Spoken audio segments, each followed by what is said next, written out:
Thank you so much, Devanshi, for Thank you for having me. Part of this conversation. We're very, very thrilled to have you. Why don't we set the context by just sharing what your past few years and your professional journey has been like, and what do you do currently as a day-to-day marketer? Sure. So honestly, this is my 10th year in marketing, pharma marketing to be more specific.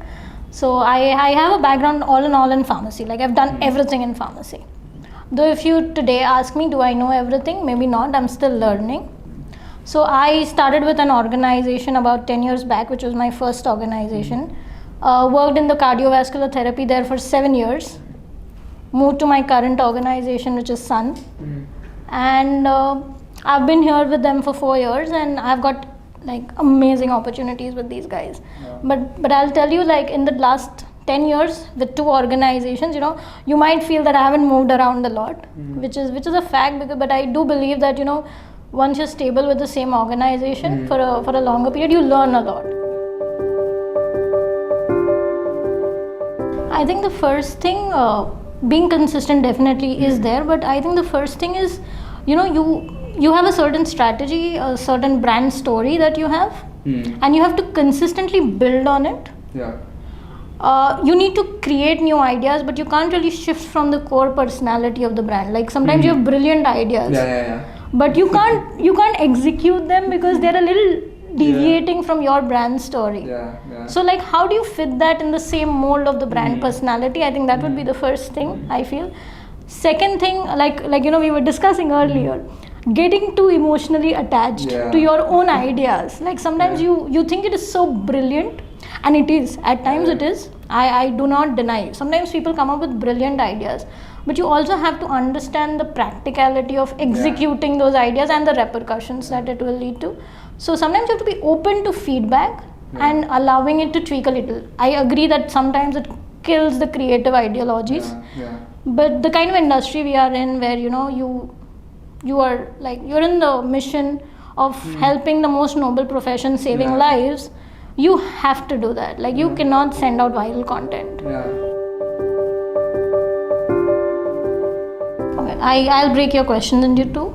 So addressing the first question, I think during the pandemic, when the pandemic actually hit us, though being in the healthcare, honest to God, none of us were expecting what happened. Like lockdowns was something we hadn't heard of. Like our generation hadn't heard of it, and we were expecting it to last so long. Like initially it was like, a couple of days off, like this is fun.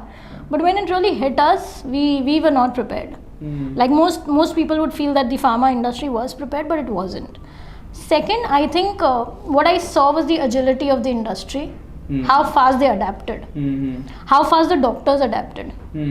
Like because today, to be very honest, they had to reach out to their patients. Like this is not something where you can take an off. Like tomorrow, if say a clothing store is closed, it's fine. It's not a basic necessity, but health is a basic necessity. And the way the doctors adapted was phenomenal. Like they reached out to their patients. That's when, to be very honest, I saw how fast we can adapt. Because, somewhere, Indian pharma industry has been known to function the same way over multiple years. Like we haven't adapted much. But that digitization really, if you really ask, most marketers will tell you that that's when we understood the importance of a digital strategy. We had it. It's not that we didn't. But obviously the conventional strategy took precedence over the digital strategy. But that's when we understood how impactful this can get. Reaching out to the patients was more important. More than, honestly, more than selling medicines. I think helping the doctors reach out to their patients well within time, ensuring that the patients were able to reach the hospitals well within time is what took precedence over business. Like I'll tell you this, I know I'm saying this on camera, but most people feel that we are an industry where we are all about revenues and business.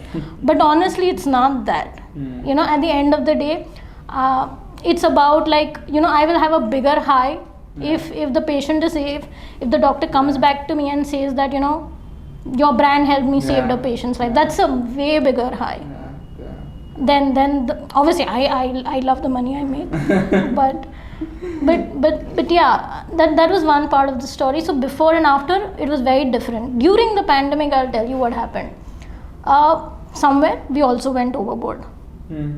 while we were trying to do all of this, this was one part of the story. The second part of the story that happened was we have a team of medical representatives, and we couldn't reach out to the doctors, right? So there was a little bit of discomfort, like that's a day-to-day job for them. So we were trying to reach out to the doctors, and everybody was trying to meet them, but not disturb them. So how do we reach out? So the chat GPT part that's happening now, honestly, this happened during the pandemic with us, like video recordings and all the shootings were being sent out. So for a doctor, just imagine he's getting these videos like from multiple organizations and multiple medical representatives. How does he deal with that? So yeah, that was a part where we really went a little wrong. If you were to ask me, I'm going to be punished for saying this on camera, but that's one part of the story. And the third thing, to be honest, how do doctors update themselves? Like, because this is a profession for a doctor that he updates himself constantly. Like you and I would be spending time on Instagram or a Facebook or a social media or on viral content, but he spends his time on the phone reading research articles and all of that. So how do we make it available to the doctors? So that's when we understood that we need one platform where all of this content is available to him, because today he has one journal on one website, he has another journal with another publisher, and he has to remember login IDs and passwords of each of these things. So I think that was a time when most organizations realized that we need one content management platform and not these multiple contents. So I think that was the biggest takeaway from what happened, and I think a lot of companies have started work on that direction. Nothing against the technologies, but the industry, like, see, you're talking about actual patients and their lives, right? Like, a robot will not be able to deliver the message that a human touch can deliver. So nothing, I don't have anything against those technologies, to be very honest, but I don't think that message or that empathy can be delivered by a robot. So I do think that these technologies can be complementary to what we are trying to achieve in the industry, but they can never be the mainstay for us.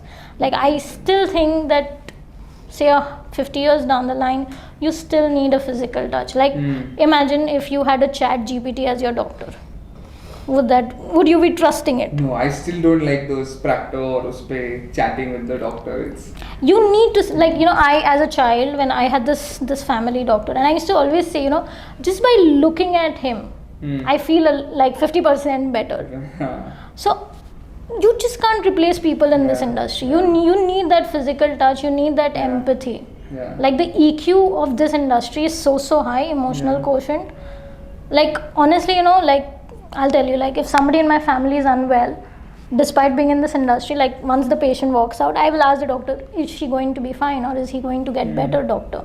Like, despite being in the industry. And you need that confirmation coming in from the doctor, right? So similarly, if he's in the mission of saving lives and we are, helping him in some way, like, he also needs to hear it from that person who's representing the organization that this is a drug that's going to help his patients get a better life.